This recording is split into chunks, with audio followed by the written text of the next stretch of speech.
तो आज की वीडियो में मैं लेकर के लिए 10th का इकोनॉमिक्स क्लास 11 इकोनॉमिक्स क्वेश्चन आया 2024 क्लास 11। आप लोग देख सकते हैं ये 2024 का है। तो बिना देरी करते हुए हम लोग आते हैं क्वेश्चन नंबर फर्स्ट की ओर। तो क्वेश्चन नंबर फर्स्ट में है अर्थशास्त्र का जनक किसे कहा जाता है। तो आप लोग देख लेंगे अर्थशास्त्र का जनक एडम स्मिथ को कहा जाता है। क्वेश्चन नंबर सेकेंड की ओर हम लोग आते हैं। क्वेश्चन आप लोग क्लियर दिख रहा होगा। अर्थशास्त्र में साधनों का विज्ञान है, यह कथन किसका था। तो सही आपको उत्तर जाएगा ऑप्शन नंबर डी, रॉबिन्स। फिर क्वेश्चन नंबर थर्ड की ओर सांख्यिकी से अभिप्राय है। तो केवल समांग, केवल सांख्यिकी विधिया। तो इसका सही उत्तर जाएगा ऑप्शन नंबर सी, ए और बी दोनों।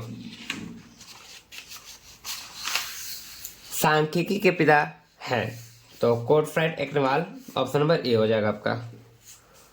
प्रारंभिक समांक होते हैं मौलिक संकलित। तो आपका सही उत्तर हो जाएगा ए और बी दोनों, ऑप्शन नंबर सी।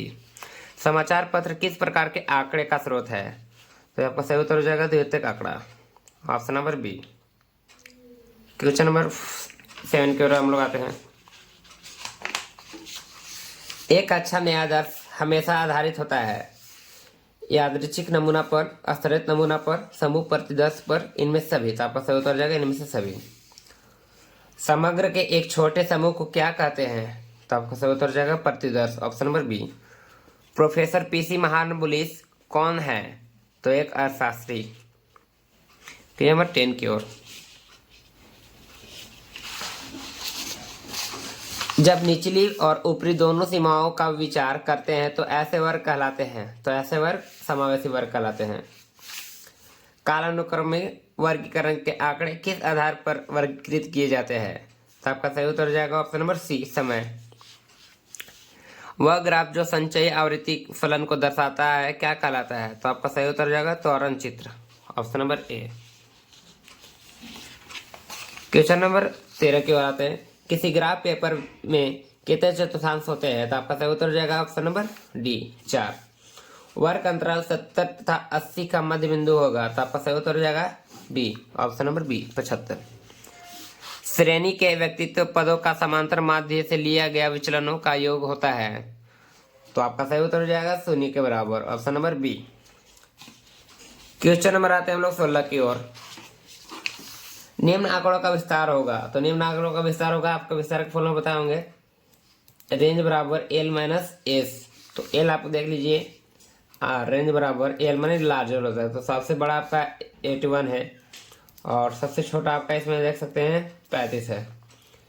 तो इसका आप लोग माइनस कीजिएगा तो आपका आ जाएगा 46। आपका ऑप्शन हो जाएगा ऑप्शन नंबर सी। क्वेश्चन में आते हैं हम लोग 17 की ओर। पदों के विचरण की माप को क्या कहा जाता है। तो इसका सही उत्तर हो जाएगा आपका प्रकीर्णन, डिस्पर्सन। क्वेश्चन नंबर 18 की ओर हम आते हैं। समांतर माध्य के लिए लिए गए विचलनों का बीजगणितीय योग क्या होगा। तो आपका इसका सही उत्तर हो जाएगा ऑप्शन नंबर सी, 0। यदि आर एक्स वाई बराबर 0 हो तो चर एक्स और वाई के बीच का क्या संबंध होगा। तो आपका सही उत्तर हो जाएगा अरैखिक।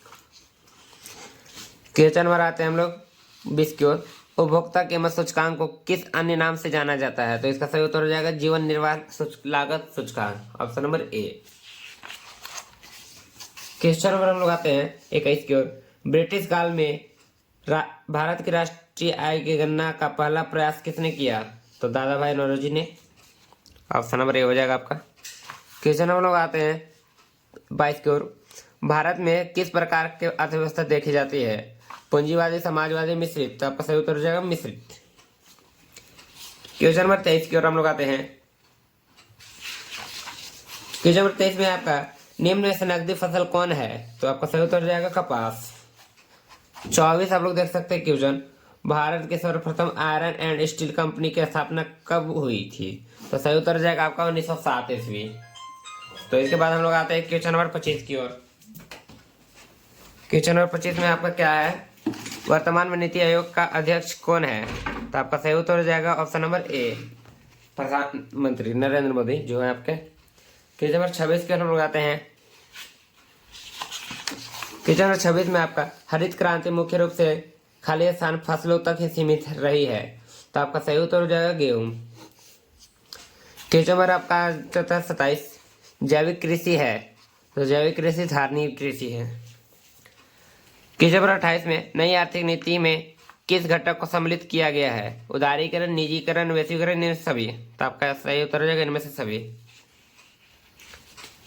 क्वेश्चन नंबर आते हैं हम लोग 29 की ओर। फेमा कब लागू हुआ? तो फेमा आपका 1 जून 2000 ईस्वी को लागू हुआ। विश्व व्यापार संगठन का गठन किया गया वर्ष।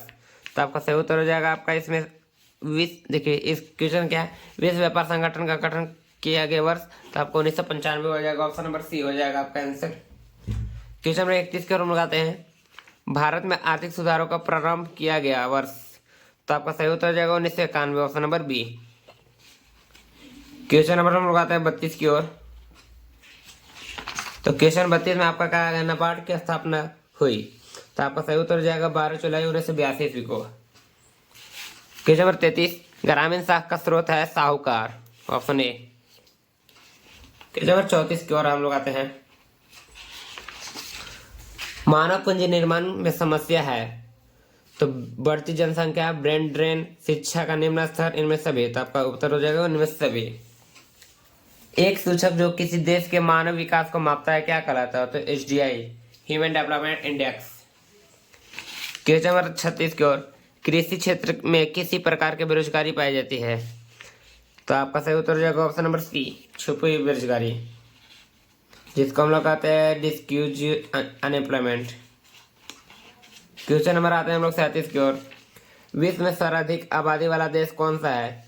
तो देखिए अभी तो आपका हो चुका है, भारत हो चुका है, लेकिन 2011 की जनगणना के अनुसार हम लोग मारेंगे चीन, क्योंकि आप ये भारत मार देते तो आपका ये आंसर गलत हो जाता।